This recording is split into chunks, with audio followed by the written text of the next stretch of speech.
Hola, soy Luis, bienvenidos a Física Segundo de Bachillerato. Hoy vamos a ver los fenómenos de reflexión y refracción. Estos fenómenos ocurren cuando un haz de luz incide sobre la superficie entre dos medios. Y aquí, como imagen principal de la presentación, pues observamos cómo un rayo incide sobre la superficie entre dos medios. Tras la incidencia, observamos un rayo que permanece en el mismo medio en el que se estaba propagando, es el rayo reflejado o refractado, y otro rayo que pasa al segundo medio, al que llamaremos rayo refractado. Veamos la reflexión. La reflexión de la luz es el cambio de dirección de los rayos de luz que ocurre en un mismo medio después de incidir sobre la superficie de un medio distinto. Existen dos tipos de reflexiones. Está la difusa y la especular o regular.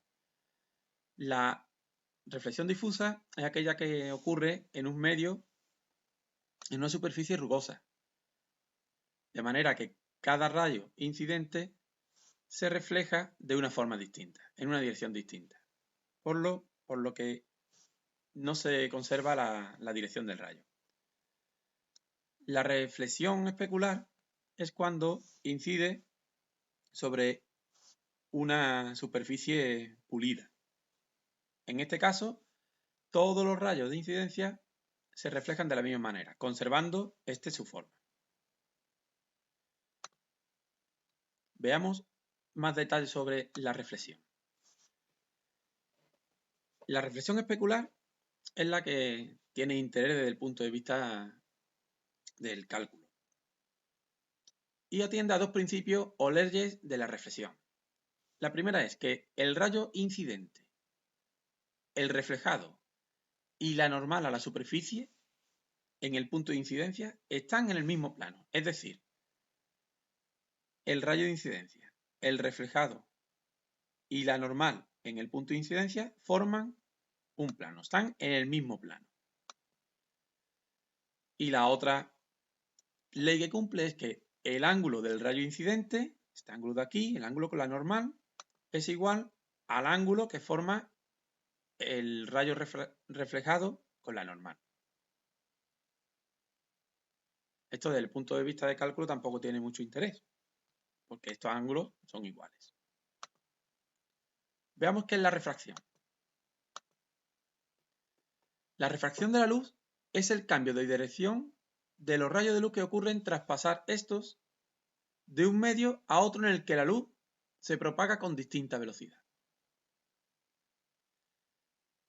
Lo repito, es el cambio de dirección de los rayos de luz que ocurre cuando estos pasan de un medio a otro donde cambia la velocidad de propagación. Recordamos que la forma de medir la velocidad de la luz en un medio es a través del índice de refracción. Que el índice de refracción es una forma de relacionar la velocidad de fase o la velocidad de propagación de la luz con otra de referencia, que será la del vacío, C, ¿no? Que era de 3 por 10 elevado a 8 metros por segundo. Aquí tenemos la fórmula del índice de refracción. Es igual a C partido de V. Si analizamos un poco la fórmula, observamos que cuanto mayor sea la velocidad de la luz en un medio, menor será el índice de refracción, o viceversa. Cuanto mayor sea el índice de refracción de un medio, más lenta es la luz en ese medio. Aquí destaco algo muy importante, que ya lo vimos en la presentación de onda electromagnética. Hay que tener en cuenta que cuando una onda cambia de medio, su frecuencia no varía. Es decir, la frecuencia es algo característico de la onda. Determina su energía, y la energía de una onda no depende del medio en el que se propaga. En cambio, su longitud de onda sí varía. Es decir, cuando una onda, cuando un rayo de luz cambia de medio, lo que va a variar es su longitud de onda. De ahí que se produzca el cambio de velocidad. Aquí vemos que la velocidad es lambda por f. Como la frecuencia hemos dicho que no varía, si hay un cambio de velocidad, vendrá producido por un cambio en su longitud de onda. Veamos cuáles son las leyes en las que se fundamenta la refracción. También son dos, y la primera es muy parecida a la anterior. El rayo incidente, el refractado y la normal a la superficie en el punto de incidencia están en el mismo plano. Muy parecido a la reflexión. Y la segunda ley, que sí tiene mucho interés desde el punto de vista de cálculos, y sobre esto se van a basar básicamente casi todos los problemas, es la ley de Snell de la refracción, que nos dice que la relación entre el ángulo, siempre respecto a la normal, entre el ángulo de incidencia I y el de refracción R y los índices de refracción absolutos de la luz en los medios 1 y 2 es la siguiente. N1 por el seno de I es igual a N2 por el seno de R. Es decir, el índice de refracción del primer medio por el seno del ángulo de incidencia será igual al índice de refracción del segundo medio por el seno del ángulo refractado o de refracción. Aquí lo tenemos dos casos. Este sería el medio 1 y este sería el medio 2. Aquí tenemos la recta normal. En este caso, como el ángulo de refracción es más pequeño que el de incidencia, es decir, este ángulo es más pequeño que este otro, para que esta igualdad se siga manteniendo, N2 tendrá que ser mayor que N1. Por lo tanto, cuando un medio tiene mayor índice de refracción que el que viene, el ángulo de refracción es más pequeño, es decir, el rayo se acerca a la normal. Y aquí tenemos el otro caso. Cuando un medio tiene un índice de refracción más pequeño que el primero, el ángulo de refracción aumenta, es decir, se aleja de la normal. Debido a este segundo caso, aparece un fenómeno muy curioso, muy interesante y que tiene unas aplicaciones tecnológicas muy importantes. Bien, si tenemos dos medios en los que se cumple que N1 es mayor que N2, como se muestra aquí abajo, ¿no? Por ejemplo, tenemos agua y aquí tenemos el aire. Y el índice de refracción en el agua es mayor que en el aire. A medida que vamos aumentando el ángulo de incidencia, aquí hay que verlo de abajo a arriba. El rayo viene viajando desde abajo hacia arriba. A medida que vamos aumentando este ángulo de incidencia, el rayo refractado, el ángulo refractado, va a ir alejándose cada vez más de la normal.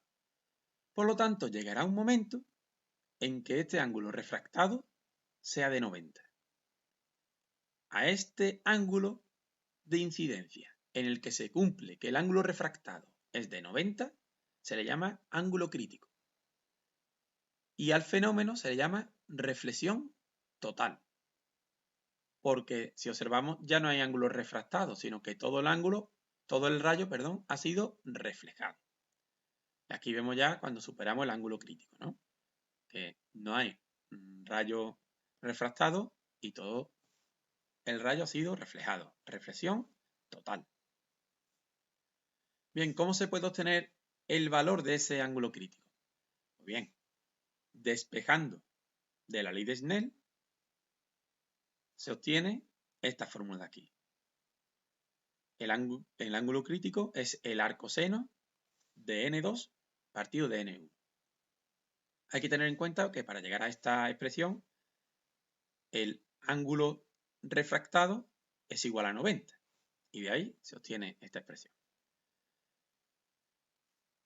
Este fenómeno de la reflexión total es en el que se basa la fibra óptica, que no es más que un medio que está recubierto por otro medio con un índice de refracción muy bajo. De manera que cuando la luz incide entre la superficie de los dos medios, pues se refleja totalmente, se produce la reflexión total. Y así pues se va conduciendo a través de este cable. Aquí tenemos un vídeo, ¿no?, donde se ve el agua y el aire, cómo se produce la reflexión total. A partir de cierto ángulo, ¿veis cómo se va acercando a la superficie? Y ya se produce la reflexión total. ¿Veis?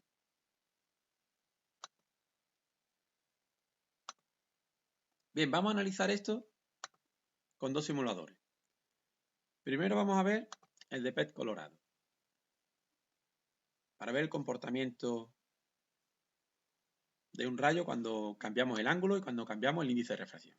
Bien, aquí activamos el rayo. Aquí el medio 1 es el aire y el medio 2 es el agua.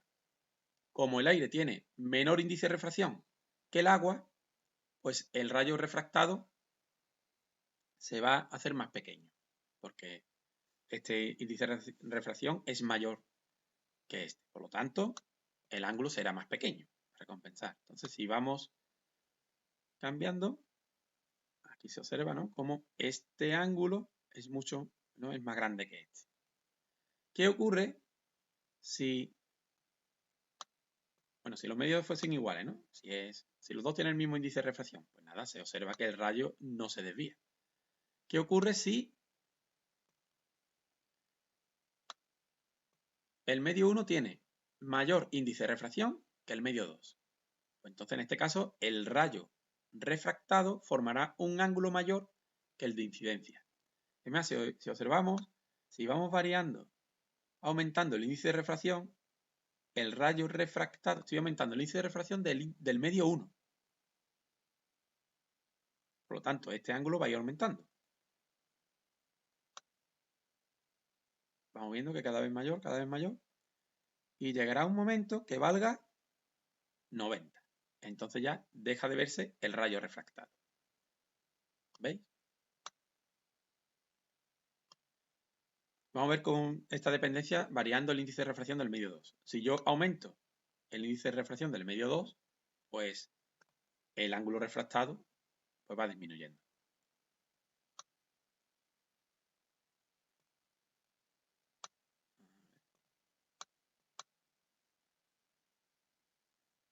Y si lo hago muy pequeño, pues se produce la reflexión total.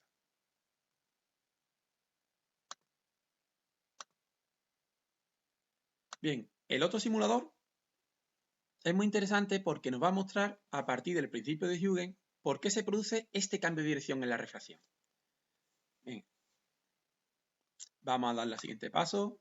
Recordamos el principio de Huygens, que decía que cada punto se comporta como un nuevo, cada punto del frente de onda se comporta como un nuevo emisor de onda. Aquí observamos como en el medio 2 hay un índice de refracción mayor que el medio 1, la velocidad de la onda de la luz en este caso es más pequeña que en el medio 1. Por lo tanto, fijaros cómo se mueve más lenta que en el medio 1. Vamos a verlo de forma que nos representen ahora las direcciones y los frentes de ondas, ¿no? Aquí vemos cómo llega el frente de onda de incidencia. Conforme va incidiendo en los puntos de la interfase, se comporta cada uno como un nuevo emisor. Y se va produciendo un nuevo frente de onda, que viaja más lento que el de incidencia. De manera que la dirección cambia. Bien, esto es así cuando el medio 1 tiene un índice de refracción más pequeño que el medio 2. Vamos a poner aquí 3, por ejemplo. Bueno, reiniciamos.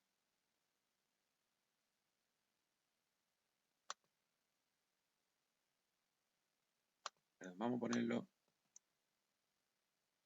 aquí un 1 y aquí 0,5. Que vaya más rápido. No me deja, pues entonces pondremos aquí un 2. Venga. Vamos al siguiente paso donde nos representan los frentes de onda. Como ahora el índice de refracción del medio 1 ha tomado el valor de 2, pues la onda va más despacio que antes.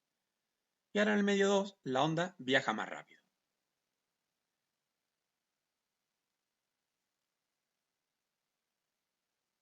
Bien, aquí observamos que los frentes de ondas del segundo medio no forman un rayo, porque hemos sobrepasado el ángulo crítico, porque aquí el ángulo de la reflexión total es 30, por lo tanto vamos a poner aquí otro ángulo, por ejemplo 25,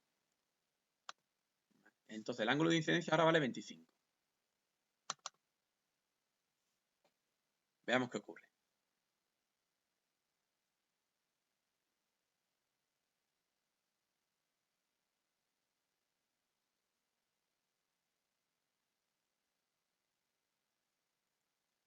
El principio de Huygens, cada punto se comporta como un nuevo emisor, emite una onda. La superposición de todos estos frentes de onda, toda esta onda es el nuevo frente de onda. Y observamos cómo ha cambiado la dirección. Aquí la dirección incidente es así y la refractada pues tiene mayor ángulo. ¿Qué ocurre si me voy al ángulo de 30, que es donde se produce la reflexión total? Pues vamos a observar que el nuevo frente de onda se forma justamente en la superficie entre los dos medios. Es decir, el ángulo de refracción es 90. ¿Veis? Aquí lo vemos que el nuevo frente de onda se está formando justo en la superficie. Por lo tanto, el ángulo de refracción, ¿no?, que es el ángulo de la normal con la dirección de propagación, es 90. Si superamos ese ángulo, pues no se forma frente de onda.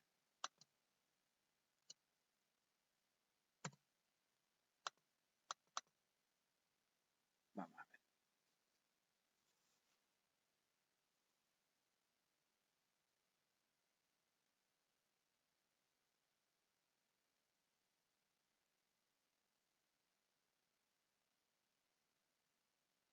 Aquí vemos que cada onda va más rápida que da tiempo a llegar al otro punto. Por lo tanto, la superposición de los frentes de onda no se produce. No hay rayo refractado.